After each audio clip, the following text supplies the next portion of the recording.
Hello guys, welcome to my channel teach with Geet. जैसे कि आपको पता है कि हम डेली जो है वन वर्ड सब्स्टिट्यूशंस कर रहे हैं, which is very very important for every competitive exam.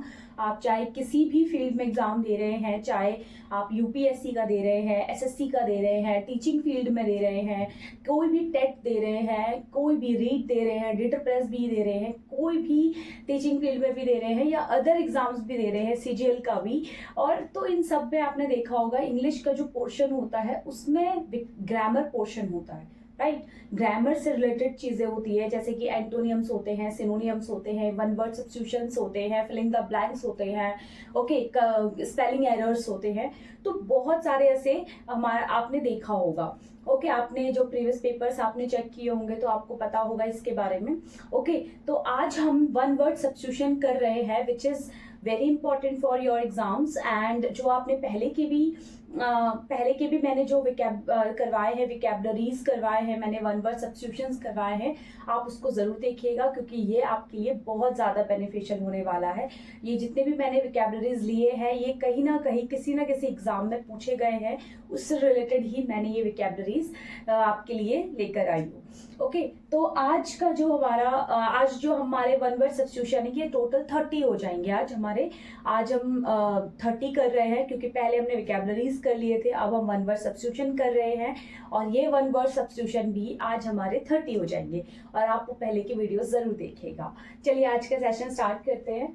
तो what someone think will happen in future, यानी कि कोई भी व्यक्ति अगर पहले ही सोच लेता है कुछ भी और जो फ्यूचर में होने वाला है, राइट, मतलब फ्यूचर की चीजें वो पहले ही क्या है समझ ले या सीख ले या कोई भी ऑब्जर्व करके चीजों को वो थिंक कर ले कि ये आगे वाले टाइम में ये होने वाला है, तो ऐसी चीजों को हम क्या बोलते हैं, ऐसे इसके लिए एक वर्ड यूज किया जाता है, प्रिडिक्शन। क्या किया जाता है? प्रिडिक्शन।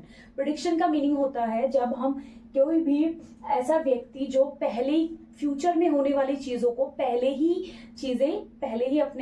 ही बता दे, यानी कि पहले ही आपको बता दे, कॉल्ड प्रिडिक्शन। क्या कहा जाता है? प्रिडिक्शन कहा जाता है वन वर्ड में, ओके। तो डन रिटर्न सेकेंड हमारा आज का वन वर्ड सब्स्टिट्यूशन है which is done return etcetera by somebody whose name is not known or made public, यानी कि कोई भी ऐसी चीज जो भी क्या है पहले ना लिखी गई हो, ना देखी गई हो और कभी आपने इसके बारे में सुना ही नहीं हो, तो ऐसी चीज को हम बोलते हैं, सुना या देखा ही नहीं हो या आपने कहीं पर उसको करते हुए भी नहीं देखा हो, अपनी कभी भी कोई भी चीज नहीं देखी हो, तो ऐसे चीज को ऐसे इसका एक वन वर्ड में नाम है विच इज कॉल्ड अनोमनस।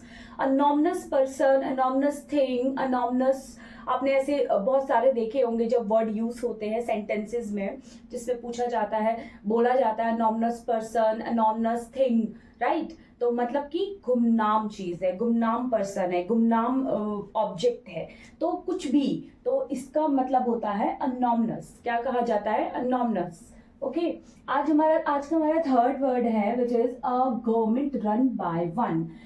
ऐसी गवर्नमेंट जो सिर्फ एक के हाथ में होती है, जिसके पूरी पावर जो है सिर्फ एक के पास होगी, तो ऐसी गवर्नमेंट को हम कहते हैं ऑटोक्रेसी। क्या कहा जाता है? ऑटोक्रेसी। पहले की अगर मेरी क्लासेस देखी होंगी तो मैंने आपको कुछ गवर्नमेंट के बारे में और भी बताए हैं, जैसे कि मोनार्की के बारे में बताया है, डेमोक्रेसी के बारे में बताया है, और आपको डिक्टेटरशिप तो पता ही होगा। तो बहुत सारे ऐसे कंट्रीज हैं जो अलग अलग जहाँ पे गवर्नमेंट फॉर्म हुई है।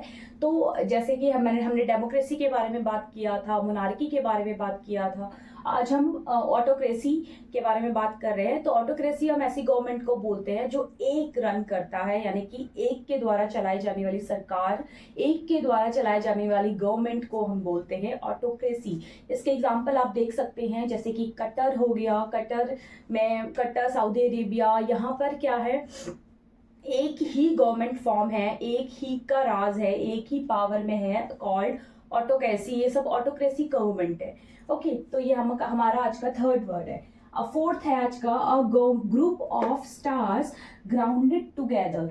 यानी कि एक आपने एसएसटी में पढ़ा होगा इसके बारे में, सोशल साइंस में पढ़ा होगा कि जो ग्रुप ऑफ स्टार्स होते हैं, यानी कि आपने देखा होगा बहुत सारे जो स्टार्स हैं वो स्काई में क्या है कुछ फॉर्मेशन करते हैं। जैसे कि अर्सा मेजर के बारे में आपने सुना होगा, आपने लियो के बारे में सुना होगा, आपने एक्वेरियस के बारे में सुना होगा, और भी बहुत सारे ऐसे स्टार्स हैं जो कि क्या है फॉर्म होते हैं स्काई में। और जो अर्सा मेजर है आपको पता होगा कि ग्रेट बियर फॉर्म करता है, बहुत सारे इसके स्टार्स मिलके, ग्रुप ऑफ स्टार्स मिलके क्या बनाते हैं, एक ग्रेट बियर की शेप बनाते हैं कॉल्ड अर्सा मेजर। और लियो भी आपने सुना होगा, एक्वेरियस वाटर फॉर्म में बनाता है।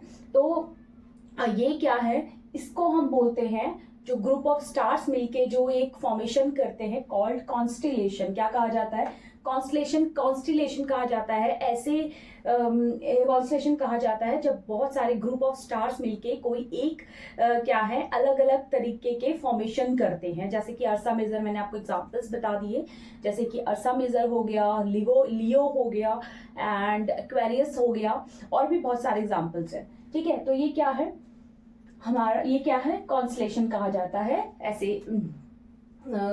ऐसे ग्रुप को। A one who live on other and gets food, ऐसा एनिमल या फिर प्लांट जो क्या है दूसरों पर या फिर दूसरों में रहता है, या फिर कोई भी ऐसा एनिमल या प्लांट जो है, जैसे कि बहुत सारे ऐसे प्रोटोजोआ का एग्जांपल आप देख सकते हैं, तो गेट फूड, और उनसे ही फूड भी प्राप्त करता है। आपने बहुत सारे प्लांट में कुछ पैरासाइट्स देखे होंगे बैठे हुए, तो वही क्या है पैरासाइट कहते हैं हम ऐसे जंतुओं को, ऐसे ऑर्गेनिज्म को जो कि क्या है दूसरे एनिमल या प्लांट में रहते हैं और उन्हीं से अपना भोजन ग्रहण करते हैं, उन्हीं से अपना फूड इनटेक करते हैं, उसी को हम बोलते हैं पैरासाइट्स। क्या कहा जाता है, पैरासाइट्स। तो आपने ये साइंस में पढ़ा होगा, याद आया कुछ? चलिए, तो ये आज के हमारे 5 वन वर्ड सब्स्टिट्यूशंस थे। तो आई होप आपको ये अच्छी लगी हो वीडियो, और भी जो पहले की वीडियोस है उसे जरूर देखिएगा। आप उसको देखोगे तो आपको बहुत सारी और भी आपकी विकैबुलरीज इनहेंस हो जाएंगी और वन वर्ड सब्स्टिट्यूशन आपको चुटकियों में लर्न हो जाएंगे। तो ये हमारे आज के वन वर्ड सब्स्टिट्यूशन है। आई होप आपको वीडियो पसंद आई हो तो लाइक, शेयर एंड सब्सक्राइब करना मत भूलेगा, और भी वीडियोस को देखने के लिए फॉलो करें टीच विद गीत। Thank you.